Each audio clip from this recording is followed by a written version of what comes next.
Hi YouTube, I'm Peggy Lu Who, and this is Peggy Lu Who Reads, or Peggy Lu Who Reads. Welcome to my channel if you're new here. Welcome back if you are not. As always, I want to give a big, squishy, slobbery public display of appreciation for my subscribers, all 38 of you as of recording this, and especially give a shout out to my #1 fan, He-Man. I am doing this video today. This is going to be my TBR. If you've been watching for any amount of time, you know that I had been doing a TBR at the beginning of the month, and I would pick 3 or 4 books and say these are the books that I want to read, and then I would also usually choose a stretch goal book that was one of the books off of my favorite bookshelf, and I have challenged myself to reread all of my favorite books this year in 2021. Fast forward, after a couple months of doing that, I sort of hit a speed bump, and so I kind of slowed down my reading and whatnot, and I didn't do a TBR last month. Now I'm back. But I've decided to do things a little bit differently because I have kind of some themes of books that I want to do TBRs around, and there's enough books in those categories and that I kind of want to spread it out a little bit. So what I'm going to do is, this is my fall TBR, and you probably already picked up on this because it's probably in the title and you're like, Peggy Lu, spoiled it. So yeah, so that's what's going to happen. Also, there's going to be a couple of places that I might ask you for some audience participation. I might ask you to add some commentary down below and tell me what you think. So with that, I think let's just dive into the books. So yeah, there's going to be 3 different categories, or 3 different sort of lists within the TBR. So the first up are these books. So I hinted at this before, but in high school I went through a huge phase where I was really into Arthurian legends and read a bunch of books that were retellings of Arthurian legends or based loosely on Arthurian legends. And this was bolstered in no small fact by my unending and repeated watchings of Monty Python and the Holy Grail. But you can't expect to wield supreme executive power just because some watery tart threw a sword at you. So if you knew me in high school, some of you out there probably did. I hope some of my high school friends are maybe out there watching. Some of the people we went to high school with, I hope, are not watching, but whatever.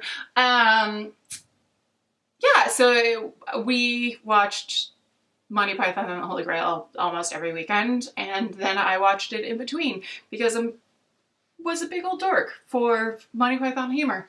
So, and a big old dork for Arthurian legend. So first off, I have owned these 2 books since high school and have never read them, and have carted them around with me in all of my various moves and adventures. But first on my TBR for the Arthurian legend theme category is Le Mort d'Arthur, which is by Sir Thomas Malory. This was originally published in the 15th century. There's a little bit of a controversy around who exactly Sir Thomas Malory was, because there were apparently several Sir Thomas Malorys. They think they know which one it was that wrote it, but and that they think that he wrote it while he was imprisoned. Not for anything really scandalous, but for your basic king-making shenanigans that went on in England.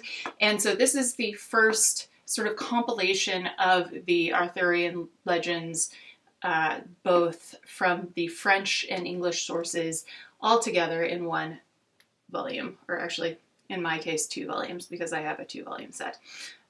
So these contain all of the elements and all of the characters that we all know as part of the legend of King Arthur and the Knights of the Round Table: Merlin, Morgana, Lancelot, Guinevere, that whole love triangle thing. Certainly not the first love triangle in literary history. That's always been a trope, but I really do sort of like the idea of being able to blame Twilight on Sir Thomas Malory. But anyway, so I'm gonna go ahead and read this finally. So yeah, this is sort of considered like the definitive source. Like I said, these were not stories that were made up by Sir Thomas Malory. This wasn't even the first time that any of these stories have been published. He was just the one that put them all together and sort of turned it into a cohesive plot line. So more on that later.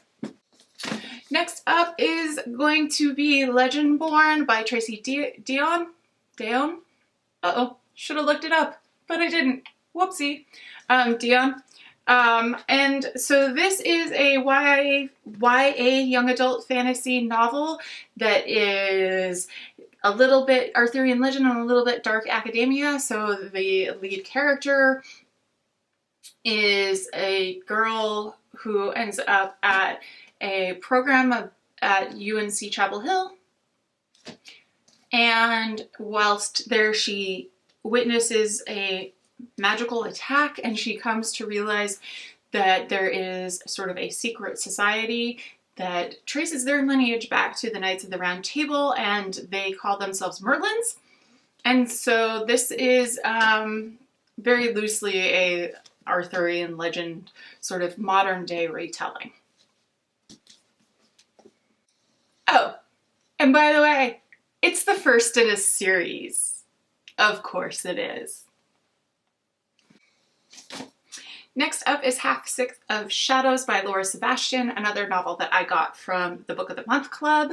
This one is a feminist retelling of the story of King Arthur and Guinevere and Lancelot and Morgana from the perspective of a character, Lady Elaine of Shalott, that is sort of a minor character in the classic mythology.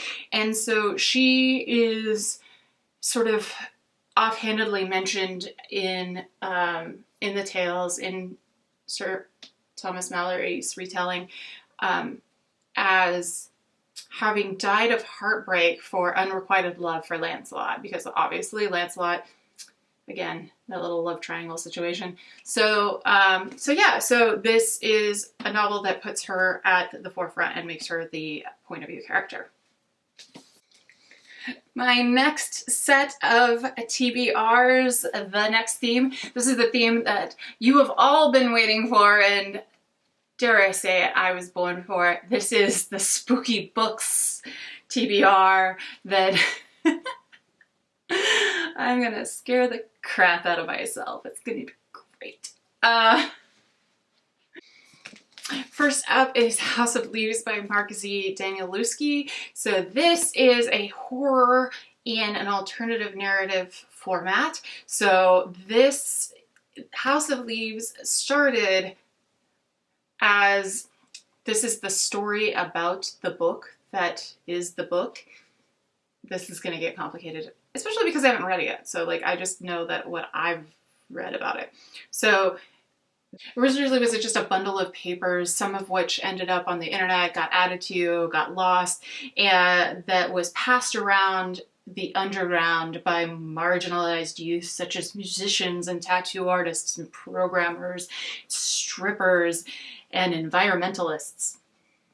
Not sure why environmentalists are part of that, but environmentalists are pretty mainstream now, right? I don't know. But anyway, so finally it was published in book form, and this is what we have here, and it maintained all of the original style and formatting. And so this is the story of a young family that moves into a house, and it has the odd experience of finding that it is bigger on the inside than it is on the outside. Oh gosh, shades of Doctor Who. It's bigger on the inside.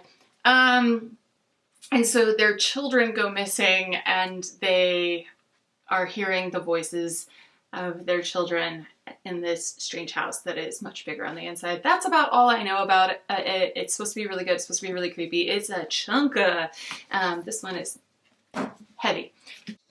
Next up is House of Hollow by Crystal Sutherland. I guess that I'm all about the House of novels, but this is the story of Iris, who along with her two older sisters has a dark past that she doesn't quite remember. The novel is about her older sister Gray goes missing, and as Iris is seeking to find out what happened to her sister, other strange events start happening, and she starts having to face what happened to them in her past that she doesn't remember.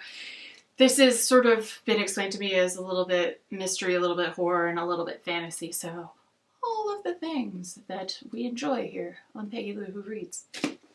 Next up, with Spooky-thon, this one isn't actually specifically a horror novel, but I think it kind of goes along with a little bit with that like darker, mysterious thriller sort of vibe. And so this is The Maidens by Alex Michaelides. And so this is a dark academia that is set at Cambridge University. I think I talked about this in my mid-year freakout video, and I told all of you about the fact that my family is from Cambridge and that I have been to visit Cambridge University before, so I'm really excited about this.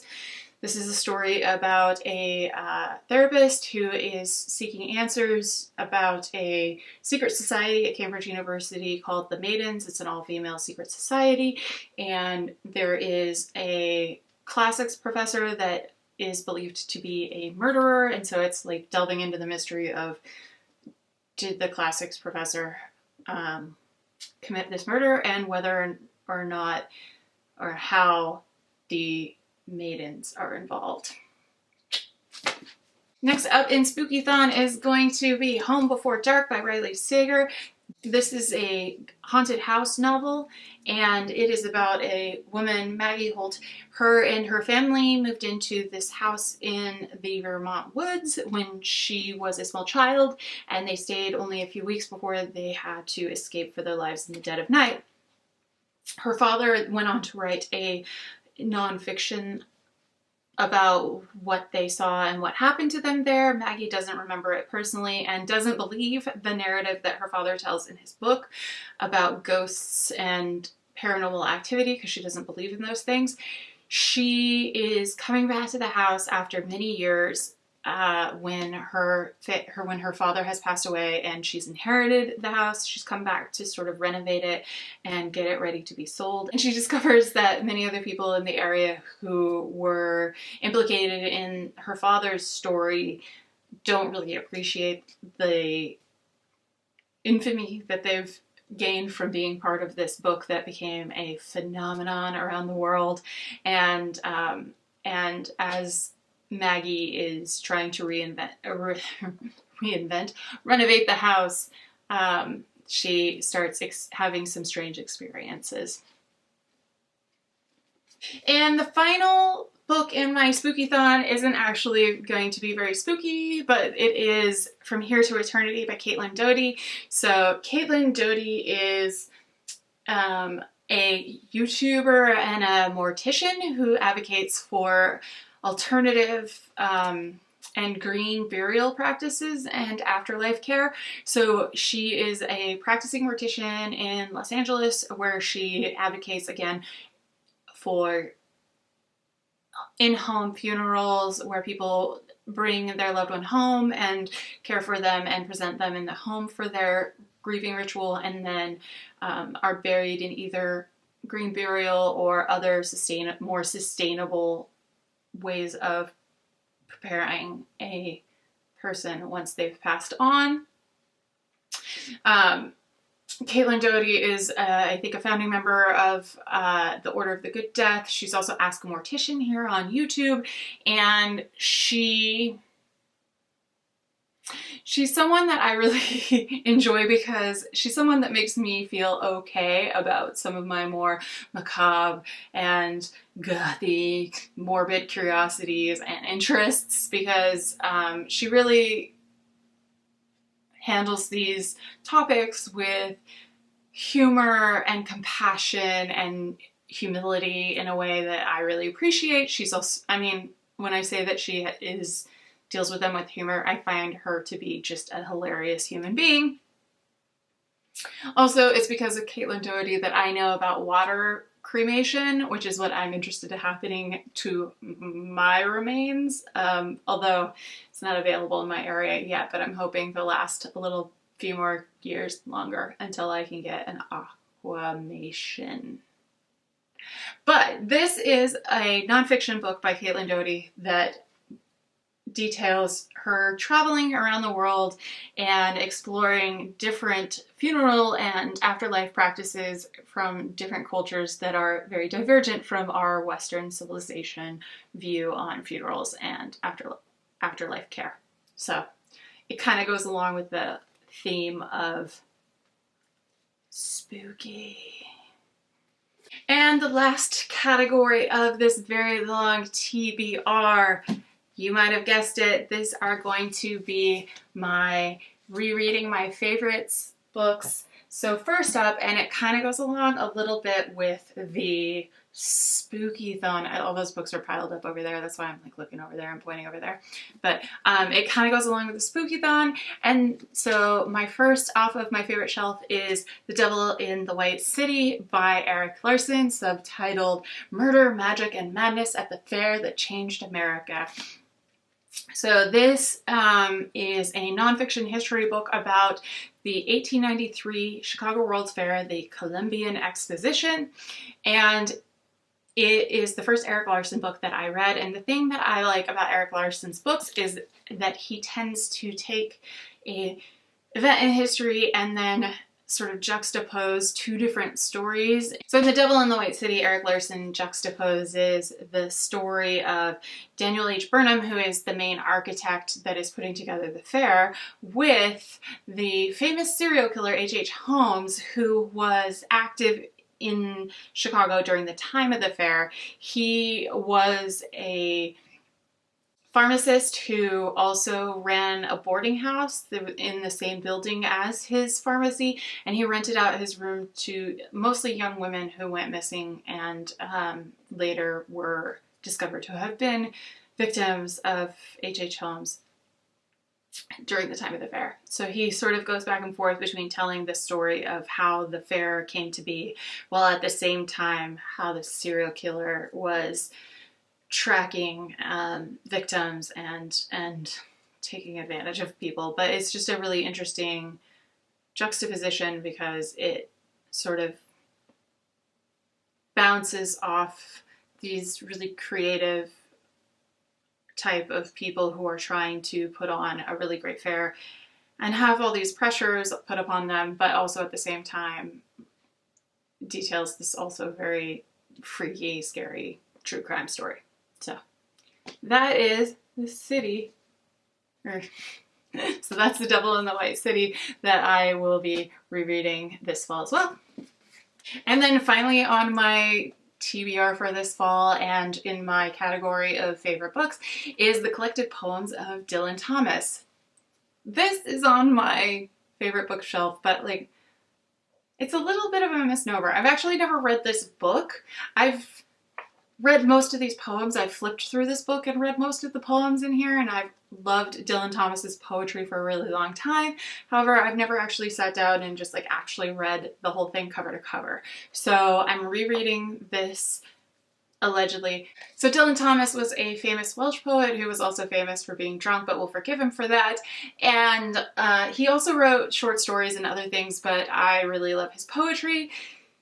Also, just to tie it all back around, my family is Welsh, and although not extremely Welsh, but a little bit Welsh. And when I said hi to my mom in the beginning of the video, I said that in Welsh. So there you go.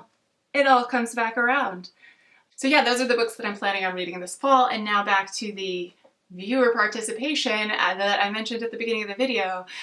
Since I'm doing the Arthurian legend theme, I was wondering what your favorite part of the Arthurian legend is. Is it the Watery Tarts distributing swords? Is it Merlin and the magic and Morgana? Or is it the love triangle between Lancelot, Guinevere, and Arthur? Is it the quest for the Holy Grail? Is it Sir Galahad? Is it the Green Knight?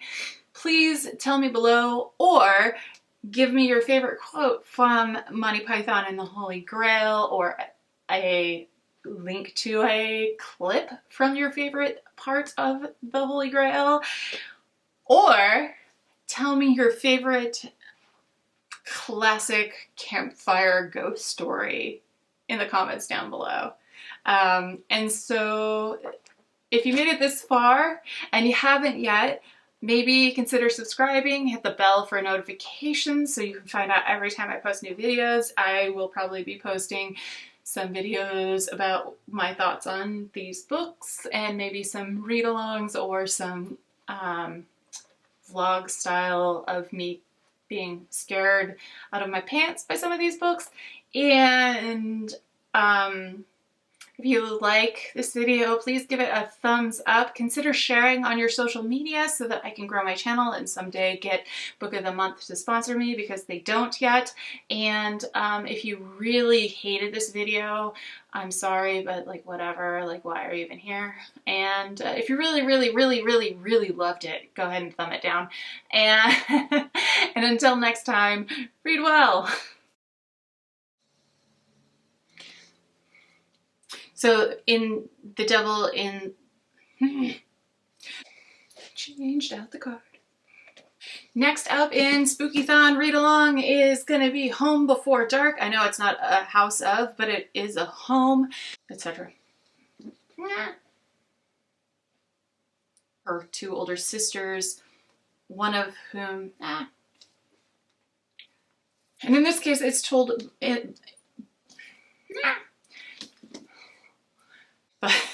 But I don't know that I've ever actually, yeah, I just said that. Duh.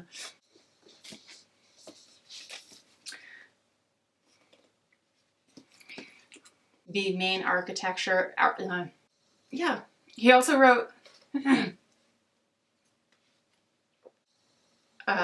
King Arthur,